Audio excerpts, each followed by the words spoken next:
I have a friend who is an artist and he holds up a flower and says, "Look how beautiful it is," and I agree. Then he says, "I as an artist can see how beautiful this is, but you as a scientist take this all apart and it becomes a dull thing." And I think that he is kind of nutty because I see more. I see the cells in there. I see the complicated actions inside, which also have a beauty. I see the way the colors evolve to attract insects to pollinate it. It is interesting because it means the insects can see the color. Now, why do I bring up a flower when we are supposed to be talking about aliens? Because the universe is like that flower. When you look up at the night sky, you see the beauty. You see the silence. You see the infinite black ocean. And your intuition, that marvelous sloppy evolution-built tool inside your skull, it tells you something. It screams at you that it cannot be empty. It is too big to be a waste of space. You do the math in your head. Billions of stars, billions of galaxies. Even if life is rare, even if it is a 1 in a billion accident, there should be millions of civilizations out there. They should be noisy, they should be messy, they should be broadcasting I Love Lucy reruns across the spiral arms. So where are they? This is the great question, the Fermi Paradox. But I want to suggest to you that the reason we do not see them is not because they are hiding, it is not because they are shy, it is because the universe is not built the way you think it is. The universe is not a box. It is not a stage where you can just walk from stage left to stage right if you have enough time. The universe is a machine, a rigorous, unyielding machine, governed by laws that do not care about your desire to have a conversation with someone from another star system. We are going to take this machine apart. We are going to look at the gears, and we are going to find that the very laws that allow us to exist, the laws that hold your atoms together, are the same laws that lock the door and throw away the key. Let us start with the most fundamental illusion you have. The illusion of now. Imagine you are sitting in a room. You see me and I see you. We think we share the same moment. If I clap my hands, you see it happen. If something happens on the sun, we think it happens now. Isaac Newton thought this way, a brilliant man, maybe the smartest man who ever lived. He gave us a picture of the universe that was like a giant clock, tick-tock. The time on Earth is, the time on Mars is the time on Alpha Centauri. If the sun vanished, Newton's math said the Earth would instantly fly away.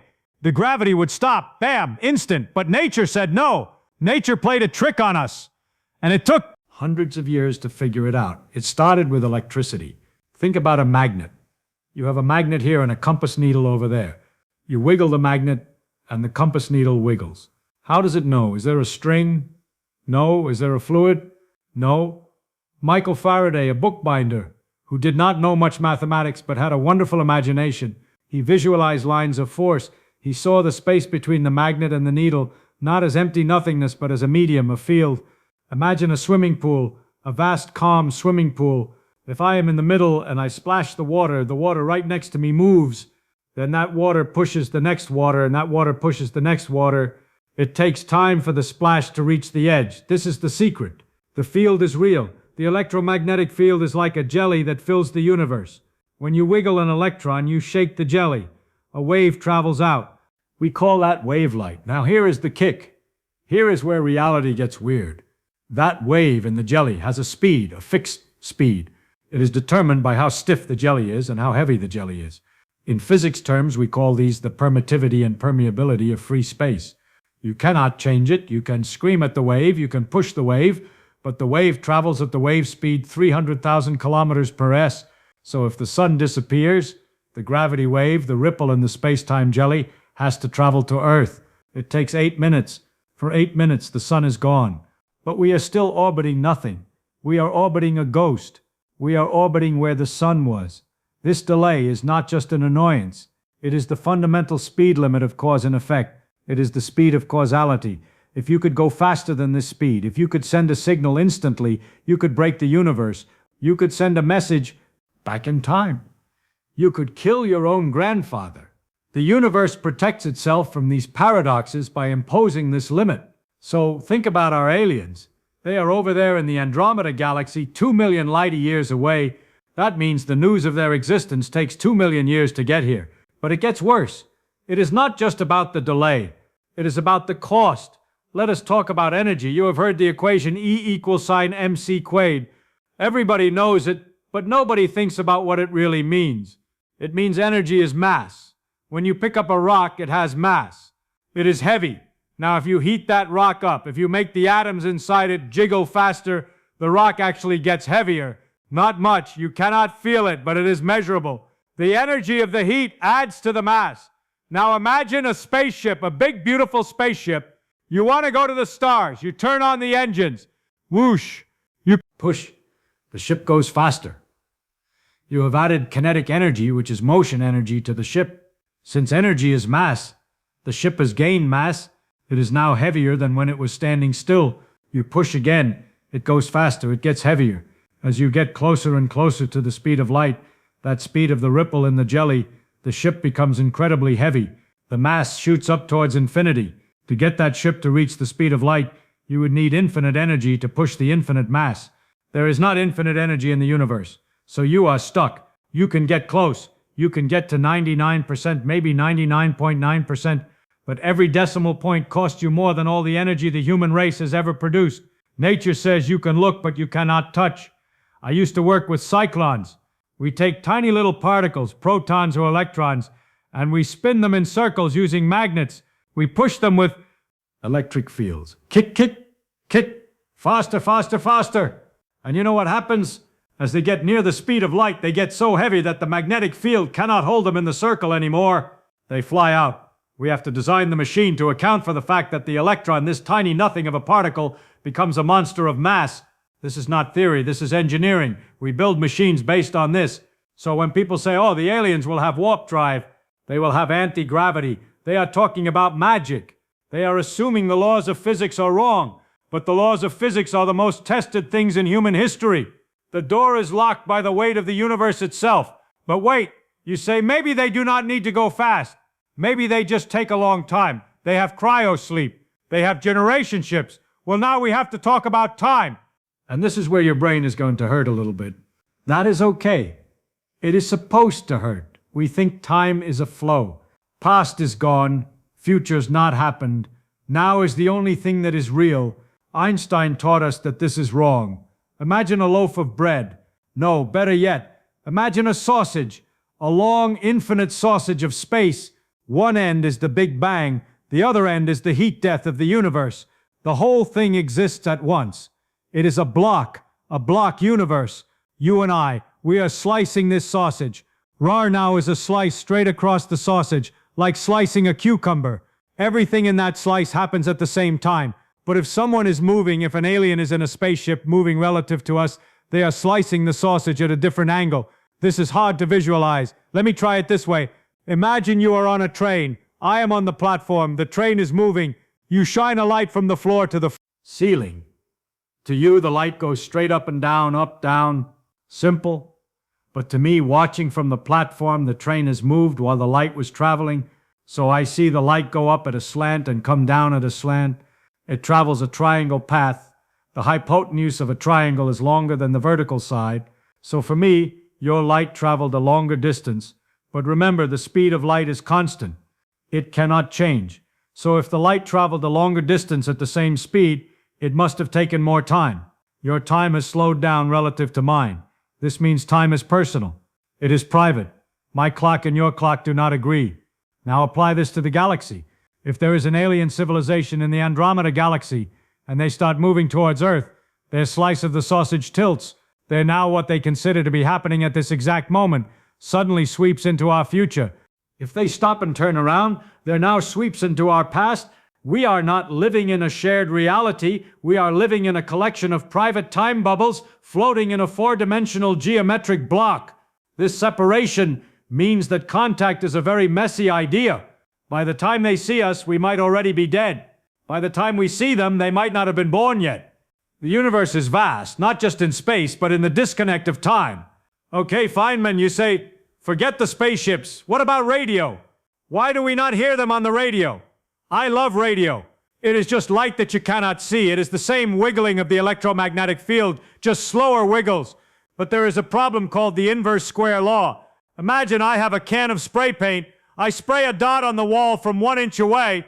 The paint is thick. It is concentrated. Now I back up 10 feet. I spray for the same amount of time. The paint spreads out. It covers a huge area. But the layer of paint is very, very thin. You can barely see the color.